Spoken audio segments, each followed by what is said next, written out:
നമസ്കാരം. വെള്ളക്കടലാസ് മുതൽ വെള്ളിത്തിര വരെ നിങ്ങൾക്കും സിനിമാക്കാരനാകാം. 36-ാം ഭാഗത്തിലേക്ക് സ്വാഗതം. 1966-67 കാലഘട്ടത്തിലെ ചരിത്രമാണ് നമ്മൾ പറഞ്ഞു വരുന്നത്. ആ കാലഘട്ടത്തിലും ഈ കാലഘട്ടത്തിലെ പോലെ ചില സിനിമകൾ വിജയിച്ചാൽ തുടർന്ന് ഒരേപോലെ വിജയിക്കും എന്നൊരു ധാരണ ഉണ്ടായിരുന്നു.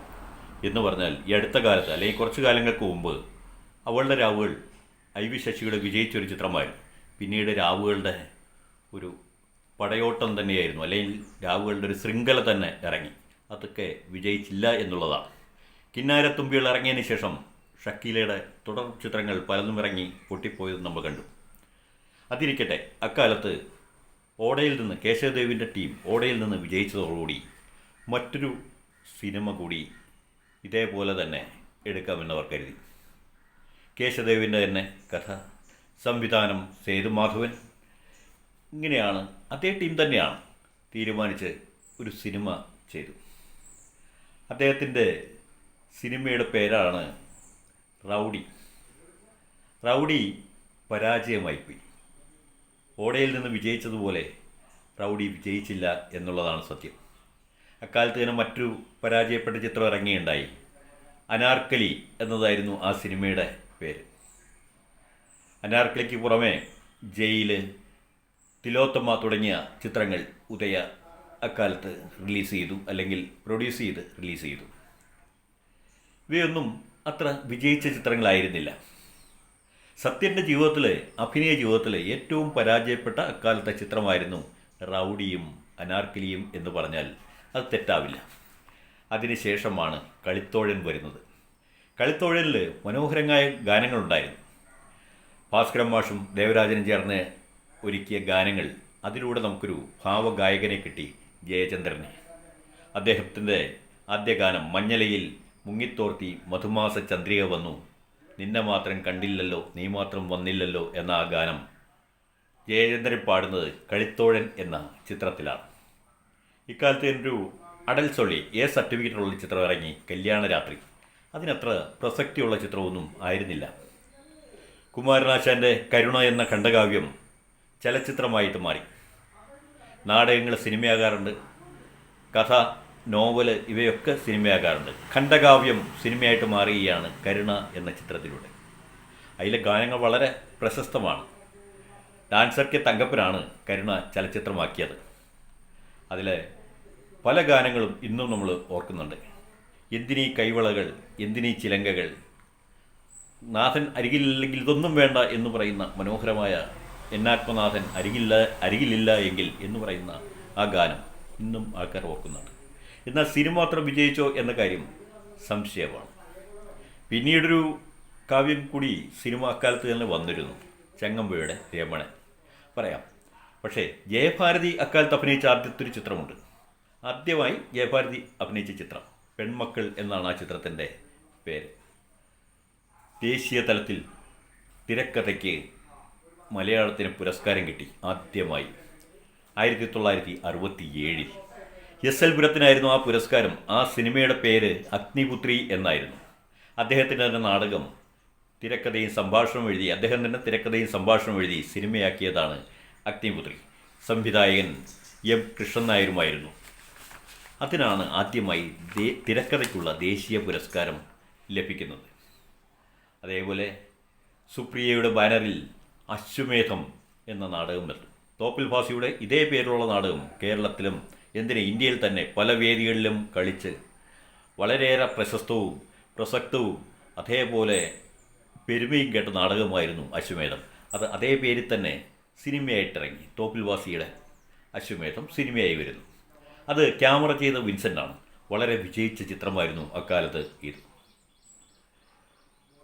അത് ബാല്യകാല സഖി വൈക്കം മുഹമ്മദ് ബഷീറിൻ്റെ എന്നാൽ പരാജയപ്പെട്ടു.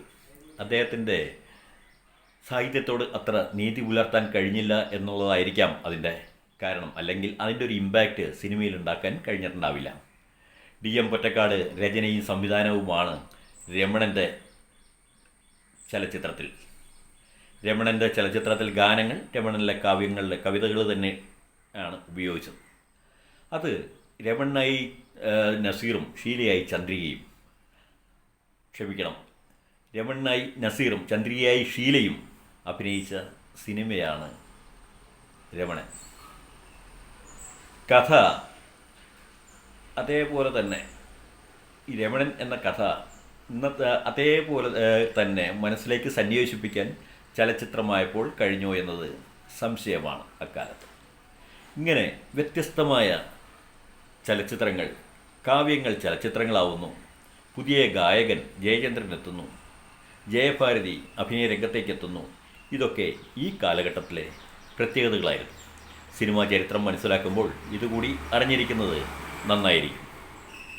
സിനിമാ ചരിത്രത്തെക്കുറിച്ച് അറിയുവാനും മലയാള സിനിമാ ചരിത്രത്തെക്കുറിച്ച് അറിയുവാനും സിനിമാ രംഗത്ത് പ്രവർത്തിക്കുവാനും ആഗ്രഹിക്കുന്നവരുണ്ടെങ്കിൽ ഇതിനു മുന്നേ ഉള്ള എപ്പിസോഡുകൾ കാണുന്നത് കൂടി നന്നായിരിക്കും. പാട്ടെഴുത്തിനെക്കുറിച്ചും അതിൻ്റെ രീതികളെക്കുറിച്ചുമാണ് നമ്മൾ പറഞ്ഞുകൊണ്ടുവരുന്നത്. ചില അലങ്കാരങ്ങൾ പാട്ടെഴുത്തിൽ വരുന്നുണ്ട്, അറിഞ്ഞോ അറിയാതെയോ. ആ അലങ്കാരങ്ങളൊന്ന് ശ്രദ്ധിക്കുന്നത് നന്നായിരിക്കുമെന്ന് മുൻ എപ്പിസോഡുകളിലും നമ്മൾ സൂചിപ്പിക്കുകയുണ്ടായി. പല അലങ്കാരങ്ങളും നമ്മളിതിൽ പറയുകയും ചെയ്തു. ഇത്തവണ ഒരു അലങ്കാരത്തെക്കുറിച്ച് കൂടി നമുക്ക് നോക്കാം. അപ്രസ്തുത പ്രശംസ എന്നതാണ് അലങ്കാരത്തിൻ്റെ പേര്. അപ്രസ്തുത പ്രശംസാഖ്യ അപ്രസ്തുതമരയ്ക്കതാൻ. അതായത് പറയുന്ന വൃത്താന്തത്തിന്, പ്രസ്തുതമായ കാര്യത്തിന്, പറയുന്ന കാര്യത്തിന് അല്ലെങ്കിൽ വാർത്തയ്ക്ക്, ആ വൃത്താന്തത്തിന് പ്രതീതി ലഭിക്കുന്ന വിധം അപ്രസ്തുത വൃത്താന്തത്തെ വർണ്ണിക്കുന്നതാണ് അപ്രസ്തുത പ്രശംസാഖ്യ അപ്രസ്തുതമരയ്ക്കതാൻ എന്ന അലങ്കാരം, അപ്രസ്തുത അലങ്കാരം എന്ന് പറയുന്നത്. സ്വൈര്യം മൃഗങ്ങൾ വാഴുന്നു പരാധനമെന്നീയേ. സ്വൈര്യം മൃഗങ്ങൾ വാഴുന്നു പരാരാധനമെന്നീയേ. മൃഗങ്ങൾ പോലും പരാരാധനയില്ലാതെ സ്വൈര്യമായിട്ട് കഴിയുകയാണ്. പരാധീനത എന്നത് ഒട്ടും അഭികാമ്യമല്ല, നിന്ദ്യമാണ് എന്നുള്ളതാണ് അതിനൊരു ഉദാഹരണമായിട്ട് നമ്മൾ പറയാറുള്ളത്. ആഴത്തിൽ മണ്ണിനടിയിൽ കരിഞ്ഞു ആരണ്യ മാർഗത്തിൽ ഒളിഞ്ഞലഞ്ഞും അദൃശ്യയായി പല നാൾ കഴിഞ്ഞ ഞാറിങ്ങം നമ്മൾ കമൃതയിടുന്നു. നാലപ്പാട് നാരായണ മേനോൻ എഴുതിയ ഒരു കവിതയാണ്. ഇതൊക്കെ അതിന് ഉദാഹരണങ്ങളാണ്. ഇത്തരം അലങ്കാരങ്ങൾ കൂടി സിനിമാ ഗാനങ്ങളിൽ വരാറുണ്ട്. സിനിമാ ഗാനങ്ങളുടെ പാഠപുസ്തകമായിട്ട് വയലാറിൻ്റെയും അതേപോലെ ഭാസ്കരൻ മാഷിൻ്റെയും ശ്രീകുമാരൻ നമ്പിയുടെയൊക്കെ ഉപയോഗിക്കാം.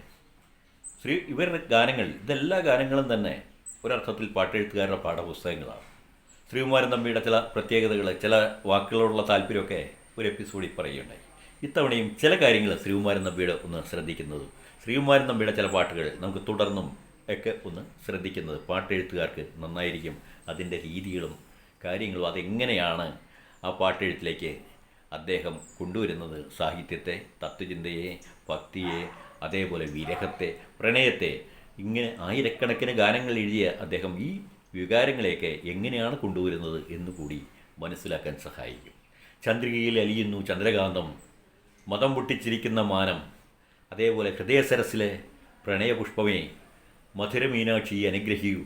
എത്ര വ്യത്യസ്തമായ ഭാവങ്ങളാണ്, അല്ലെങ്കിൽ വ്യത്യസ്തമായ കാര്യങ്ങളാണ് ഇതിലൂടെ അവതരിപ്പിക്കുന്നത്, എത്ര മനോഹരമായിട്ട് എന്നിവയ്ക്ക് വ്യത്യസ്ത ഭാവങ്ങളിലുള്ള കവിതകളാണ്. പ്രണയവും വിരഹവും തത്വജ്ഞാനവും ഭക്തിയും ഹാസ്യവും എന്നിങ്ങനെ ആയിരക്കണക്കിന് ഗാനങ്ങളാണ് അദ്ദേഹം എഴുതിയിട്ടുള്ളത്. തമ്പിയുടെ പ്രണയഗാനങ്ങളിൽ ആകാശവും ചന്ദ്രികയും കാറ്റും വരവർണ്ണനയും ഓമനയും നന്ദ്യാർവട്ടവും പകൽ സ്വപ്നങ്ങളും നിറഞ്ഞു തുളുമ്പുന്നത് നമ്മൾ കാണാറുണ്ട്. താരാട്ടിൻ്റെ നനുത്ത താളം കൊണ്ട് താലോലിച്ചും നർമ്മത്തിൻ്റെ പൂവമ്പ് കൊണ്ട് ചെറുതായി നോവിച്ചും ഉറക്കിയും ഉണർത്തിയും തൻ്റെ നായികയെ തമ്പി രാഗവിലോലയാക്കിയും ഒക്കെ പോകുന്നത് ആ ഗാനങ്ങളിലൂടെ ശ്രദ്ധിച്ചാൽ നമുക്ക് മനസ്സിലാവും.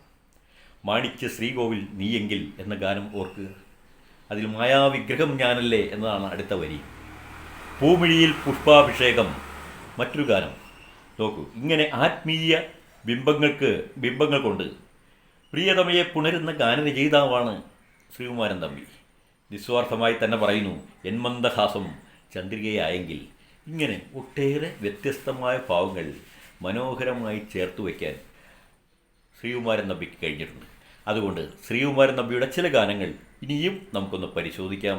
പാട്ടെഴുത്തുകാർക്ക് അത് ഉപകാരപ്രദമായിരിക്കും, അതൊരു പാഠമായിരിക്കും, പാഠപുസ്തകമായിരിക്കും. വീണ്ടും കാണാം. നമസ്കാരം.